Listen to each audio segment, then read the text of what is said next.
Mumbo-jumbo is not gibberish. The ironclad warship was invented in 1592. At the age of 92, she sprouts teeth. Can you imagine that?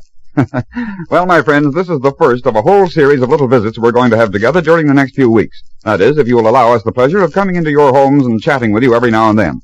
This is Lindsay McCarry talking to you, and my little playmates and I think we've dug up quite a spectacular array of little-known facts and fancies.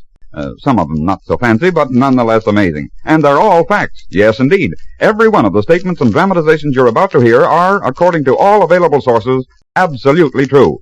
So, if you'll make yourselves comfortable, we'll be back in a trice.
Well, here we are, and our first scene is in the corridor of the General Hospital in Knoxville, Tennessee, April 14, 1938. A couple of nurses are standing by the call board talking to an intern when... Now, who's that? Oh, it's 392. Oh, that's Aunt Mary. Poor old soul. She's so patient. That fall she had about 4 years ago just about laid her up permanently. Well, I'll go see what she wants. Say, Lester, when did 364 have his last hypo? Just 10 minutes ago. I haven't... Dr. Holmes! Dr. Holmes, come here quickly! What? Well, I wonder what's happened to Aunt Mary. Come on, Lester, we may need help. Doctor, Aunt Mary is teething. What? What are you talking about? Now, don't you laugh now, young man. Yes, it's true. I'm teething. Look, see here? Well, I'll be... It is true. She's sprouting a new tooth.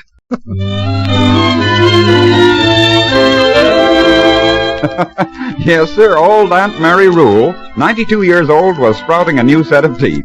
The doctors explained that although it didn't happen very often, such a situation generally was caused by a failure to replace baby teeth in childhood. Can you imagine that?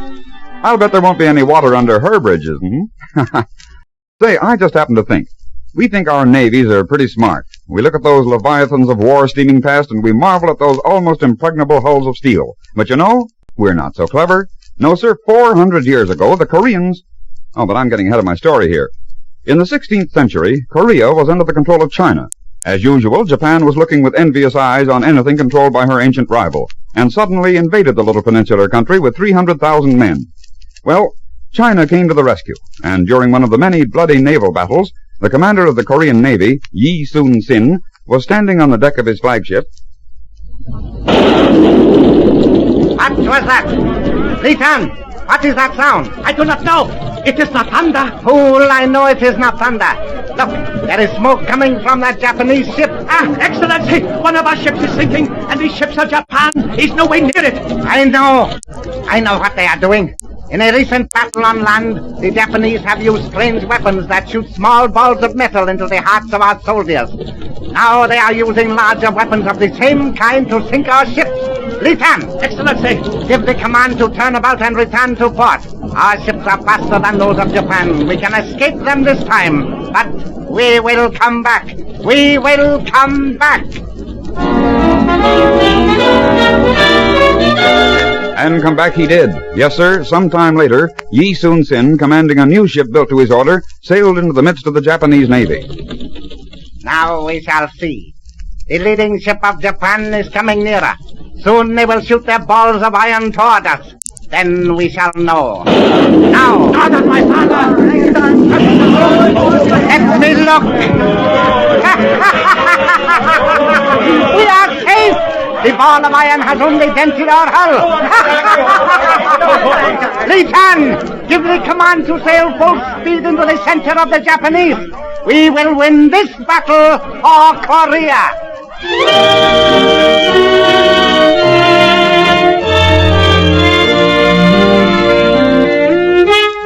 Yes, sir, they did win, too, because Yi Sun Sin had built himself a boat with a wooden hull, but plated on the outside with sheets of iron. And the cannonballs of the Japanese had little effect. Can you imagine that? During that 6-year bloody war, the Japanese used firearms for the first time against a foreign enemy, and Yi Sun Sin invented the first ironclad warship. Say, what's that big African native doing? Why, he's just giving utterance to a little mumbo-jumbo. And that's where you're wrong. That's gibberish or jargon.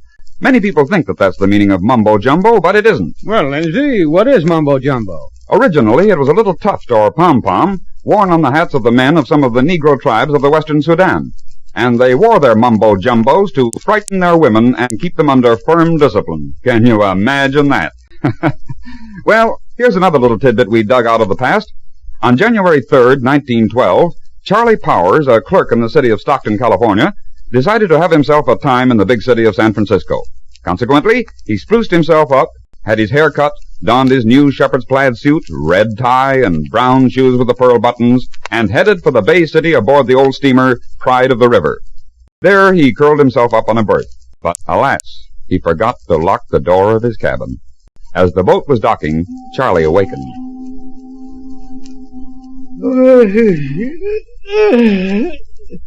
Oh, my clothes! My new suit! My new shoes! Oh! Hey, somebody, stop the boat! I've been robbed! I've been robbed! My clothes! Look at that train. Say, I'll bet he's a stowaway. Hey, what's going on here? It's that man, Purser. He's a stowaway. Oh, a stowaway. No, I'm no stowaway. Somebody stole my clothes. Oh, yeah? Likely yarn, fellas. Come on, off the boat with you and quick. Oh, wait a minute. I'm no stowaway. My clothes.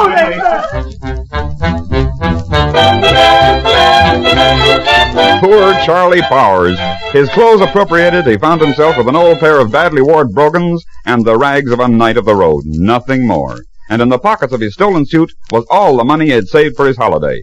So he made his slow, sorrowful way to the freight yards to catch a ride on the rods. Hey, where you heading, Bo? Stockton. Me too. Come on, here's a string going out in about 10 minutes. Come on, Bo, here's a couple of nice clean rods. Okay. Say, how do you... Hey! Jumping catfish, what's eating you? My clothes! That bum's got my clothes! Hey, what you doing, bud? Lay off of me with You're the one that stole my clothes! Give them to me! Go on, you're daft. All right, then, I'll take them off of you! Give me those clothes!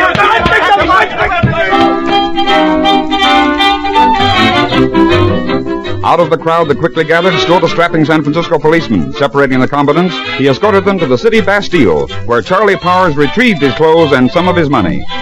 Wending his homeward way, remarked Charlie with admirable philosophy, Never again. Stockton's good enough for me.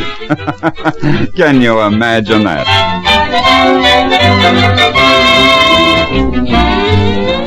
One of the most interesting and enjoyable phases of this series of Can You Imagine That is going to be the revelation of some odd facts concerning some of your favorite musical numbers. Here's the first one. I'm going to ask our quartet to give you about 8 measures of a grand old hymn, In the Garden. As you hear the melody, see whether or not you can associate it with an extremely popular number composed almost 35 years ago. I come to the garden alone. I come to the garden alone. Could you hear the similarity in that hymn to an old popular ballad? Well, those 8 bars are identical to the first 8 bars of... Oh, but wait a minute. Listen to this. They called her frivolous sound, a peculiar sort but of a gal.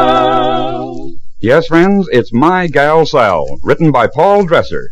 And poor, big-hearted Paul never lived to know the tremendous enthusiasm with which his last song was later greeted.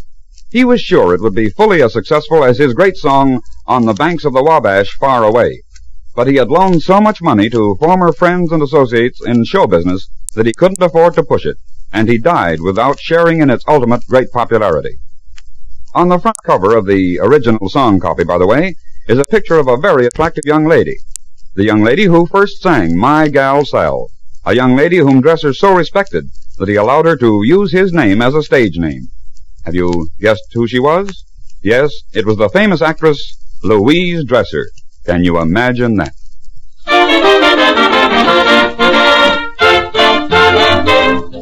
They call her frivolous Sal, a peculiar sort of a gal, with a heart that was mellow and all round good fellow was my old pal. Your troubles, sorrows, and care, she was always willing to share. A wild sort of devil, but dead on the level, was my gal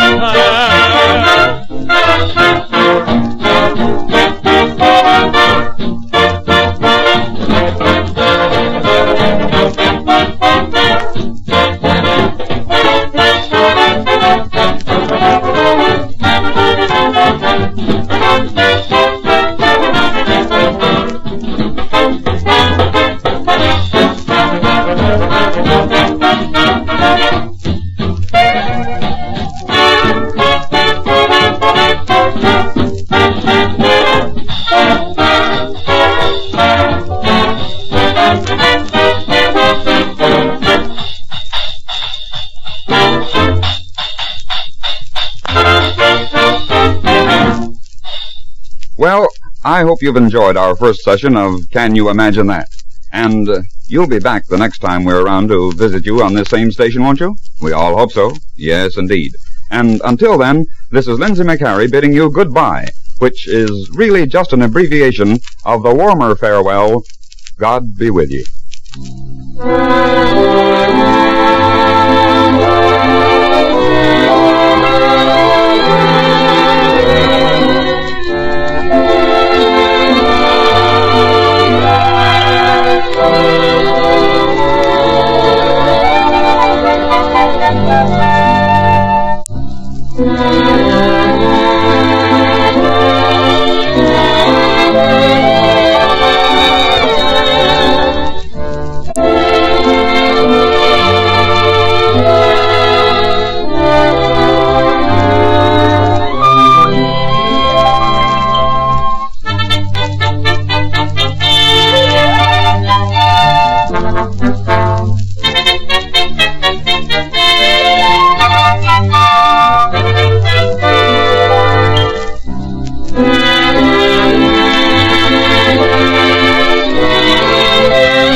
Thank you.